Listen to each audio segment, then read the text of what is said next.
छत्तीसगढ़ विधानसभा चुनाव का बिगुल बज चुका है। एक हिसाब से देखा जाए तो उल्टी गिनती भी शुरू हो चुकी है और कल मुख्यमंत्री भूपेश बघेल का जन्मदिन है। एक तरफ उनके जन्मदिन को मनाने की तैयारियां चल रही हैं, वहीं दूसरी तरफ एक कार्रवाई ये भी चल रही है कि जो विधानसभा टिकट चाहते हैं या विधानसभा चुनाव लड़ना चाहते हैं, उन सबको अपने ब्लॉक अध्यक्षों के माध्यम से आवेदन देने हैं। मैं हूं बीडी निजामी, आप देख रहे हैं न्यूज़ T20।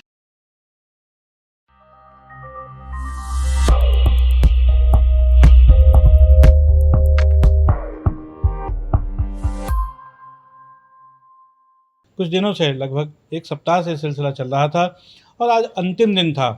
खास तौर पर देखा जाए कि ब्लॉक कांग्रेस कमेटी के माध्यम से आवेदन लिए जा रहे हैं। जो भी जिस क्षेत्र का यदि विधायक है, मंत्री, तो भी उसको एक अनुशासित तरीके से अपने निवास स्थान जहां वो रहता है उसके ब्लॉक के जो अध्यक्ष हैं कांग्रेस कमेटी के, उनको आवेदन देना है। और इस प्रक्रिया के तहत आज शाम 5 बजे तक कई लोगों ने आवेदन दिए, बल्कि कल खास तौर पर मुख्यमंत्री भूपेश बघेल ने भी अपने ब्लॉक अध्यक्ष को आवेदन दिया। उसके अलावा अंबिकापुर के TS बाबा जो कि उप मुख्यमंत्री हैं, उन्होंने भी अपने ब्लॉक अध्यक्ष को ज्ञापन दिया। तामध्वज साहू जो कि गृह मंत्री, उन्होंने भी दिया। तो इस तरह से देखा जाए तो तमाम मंत्री विधायकों ने अपने अपने विधानसभा क्षेत्र में ब्लॉक अध्यक्षों के माध्यम से अपनी दावेदारी के लिए आवेदन प्रस्तुत कर दिया है। इन सब के बीच जबकि 90 विधानसभा सीटें हैं, सबसे जो एक महत्वपूर्ण सीट मानी जाती है वो है दुर्ग जिले की वैशाली नगर। वैशाली नगर का हाल यह है कि यहाँ पर ब्लॉक अध्यक्ष नंद कुमार कश्यप हैं, सुपेला कोसानाला ब्लॉक के, और उनके माध्यम से जो जिलाध्यक्ष यहाँ के वो है मुकेश चंद्राकर। और ये लोग पिछले लगातार कई दिनों से इस मशक्क़त में लगे हुए हैं।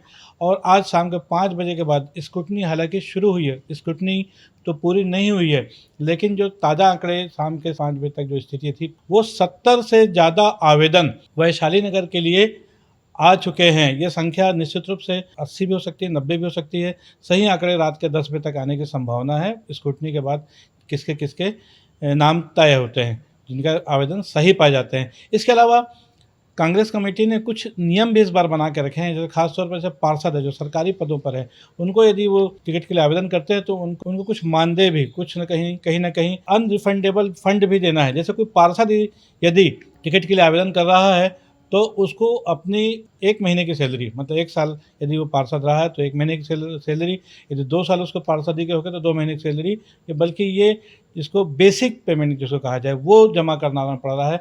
मान लीजिए कि किसी पार्षद को 11,000 रुपये यदि मिल रहे हैं तो 1 महीना तो उसको 11,000 देना पड़ेगा, और यदि 2 साल हो गए हैं तो 22,000 रुपये। ऐसे भिलाई में, वैशाली नगर में खासतौर पर चूँकि ये दूसरा साल चल रहा है, तो जितने भी विधानसभा टिकट पाने के या चाहने के इच्छुक हैं उन सबको लगभग 22,500 रुपये की राशि भी देनी पड़ रही है। महत्वपूर्ण बात यह है कि वैशाली नगर एक बहुत ही ऐसा क्षेत्र है जहां पर अभी वर्तमान विधायक की डेथ हुई जो कि भारतीय जनता पार्टी के थे, और कांग्रेस के लिए ये बहुत बड़ी चुनौती रहा हुआ है। और सत्ता में आने के बाद ये पहला चुनाव होगा जबकि कांग्रेस कैंडिडेट यहाँ लड़ेगा। अब तक जो 2008 के परिसीमन के बाद जो 4 चुनाव हुए हैं उस समय सभी में भारतीय जनता पार्टी की सरकार सत्ता में थी, और तब वो चारों चुनाव हुए हैं, जिसमें 2008 के बाद 2009 का उपचुनाव, फिर 2013 और फिर 18 का। लेकिन 2018 से 2023 अभी जो चल रहा है ये कांग्रेस की सरकार है, और वैशाली नगर सीट हमेशा से कांग्रेस के लिए एक चुनौती रही है। सिर्फ भजन सिंह निरंकारी जो 2009 में उपचुनाव लड़े थे और बाई इलेक्शन में वो 1200 वोट से लगभग बहुत छोटे से मार्जिन से जीत के विधायक बने थे। उसके बाद बाकी 3 विधानसभा चुनाव में भारतीय जनता पार्टी के प्रत्याशियों ने ज़बरदस्त जीत हासिल की थी। सबसे पहले सरोज पांडे, उन्होंने तत्कालीन प्रत्याशी बृजमोहन सिंह को लगभग 22,000 वोटों से हराया था। उसके बाद वर्ष 2013 में विद्यारतन बसिन को पहली बार टिकट मिली थी, और उन्होंने कांग्रेस के जो सिटिंग MLA थे भजन सिंह निरंकारी, उनको 25,000 वोट से हराया था। और 2018 के चुनाव में जबकि विद्यारतन बसिन को दोबारा भारतीय जनता पार्टी ने प्रत्याशी बनाया था, तब कांग्रेस प्रत्याशी BD कुरैशी को लगभग 18,000 वोटों से उन्होंने हराया था। अब ये पहला चुनाव है जबकि प्रदेश में कांग्रेस की सरकार है और वैशाली नगर की चुनौती उनके सामने है। इस बार कांग्रेस पूरे दमखम के साथ इस थक को तोड़ना चाहती है, और ये जबकि एक कहा जाए ये भारतीय जनता पार्टी की एक बहुत ही मजबूत सीट मानी जाती है वैशाली नगर। उसके लिए कांग्रेस के कई योद्धा यहाँ पर चुनाव लड़ने के तैयार हैं। लगभग 8 से 10 पार्षद, जिनमें वार्ड 7 के पार्षद आदित्य सिंह, अभिषेक मिश्रा, नेहा साहू जो कि है कैलाश नगर की पार्षद है, उसके अलावा मन्नान गफ्फार खान, इंजीनियर सलमान, ये ऐसे नाम हैं जो लगातार चर्चा में रहते हैं और कांग्रेस के लिए एक मजबूत अपने अपने क्षेत्र के ये पार्षद हैं। ऐसी खबर है कि इन सब ने फॉर्म भर दिया, दावेदारी की है विधानसभा चुनाव लड़ने के लिए।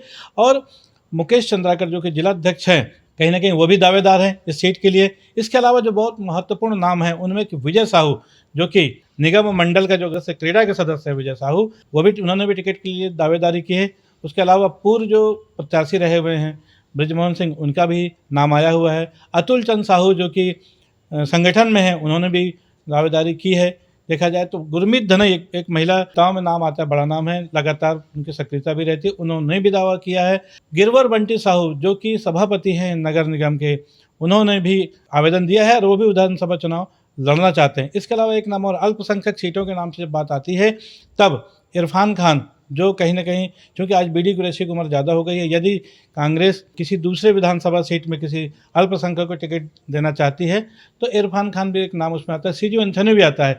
लेकिन यहाँ की बात करें वैशाली नगर में तो इरफान खान ने भी अपना दावा किया है। स्वर्गीय भजन सिंह निरंकारी के पुत्र जो कि MIC के सदस्य भी हैं, संदीप निरंकारी, उन्होंने भी दावा किया है विधानसभा सीट के लिए वैशाली नगर से। वैशाली नगर की स्थिति यह है कि यहाँ पर भिलाई नगर या वैशाली नगर में रहने वाले लोगों के अलावा दुर्ग और राजनांदगांव से भी कांग्रेस के नेताओं ने टिकट के लिए दावा किया है। एक और नाम है दीपक दुबे, जो कि लगातार दुर्ग की राजनीति करते रहे हैं और कॉलेज की राजनीति से लेकर युवक कांग्रेस और प्रदेश और राष्ट्रीय राजनीति भी AICC के मेंबर रहे हैं, अभी भी हैं। वैशाली नगर सीट से उन्होंने भी आवेदन किया है कल शाम को ही।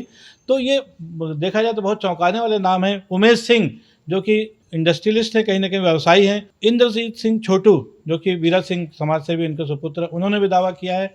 तो देखा जाए अगर तो लिस्ट में जो 70 नाम से ऊपर की बात आ रही है तभी समझ में आता है कि वाकई में जितने भी धुरंधर हैं कहा जाए कांग्रेस के, जो पिछले कई सालों से कांग्रेस की नेतागिरी में जुड़े रहे हैं, सब इस बार जो है खुला मंच है, जो कि इस बार वैशाली नगर का सब अपनी किस्मत आजमाना चाहते हैं। एक नाम और है युवक कांग्रेस का, वो है अमित जैन का। और अमित जैन जो है वो भी काफ़ी सक्रिय रहे हैं, युवक कांग्रेस के अध्यक्ष रहे हुए हैं और उन्होंने भी अपना दावा ठोका है इस टिकट के लिए। कुल मिला के देखा जाए तो वैशाली नगर का जो चुनाव होने वाला है उसमें टिकट भले किसी को मिले, लेकिन टिकट से पहले की जो रस्साकसी है वो बहुत महत्वपूर्ण होगी।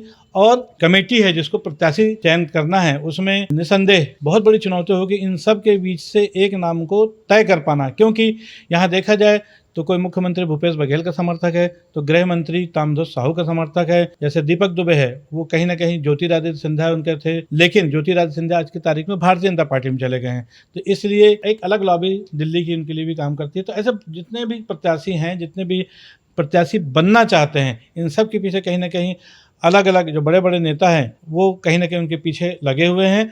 और टिकट किसको मिलती है ये समय बताएगा। और उसके पहले जो टिकट से पहले जो भी उठापटक होगी, जो दांव पेच आजमाए जाएंगे, उस पर सभी की निगाह रहेगी। और देखना है कि कांग्रेस की सत्ता के बाद वैशाली नगर का ये दंगल और उसकी जो सीट है किसके पाले में जाती है, कांग्रेस के या भाजपा के। आज के लिए बस इतना ही। हमारा ये विश्लेषण आपको कैसा लगा इस पर अपनी राय अवश्य दें। हमारे इस विश्लेषण को लाइक करें, हमारे चैनल को सब्सक्राइब करें। कल फिर मिलेंगे किसी नई खबर के साथ, किसी नए विश्लेषण के साथ। तब तक के लिए दीजिए इजाजत। जय हिंद, जय भारत, जय छत्तीसगढ़।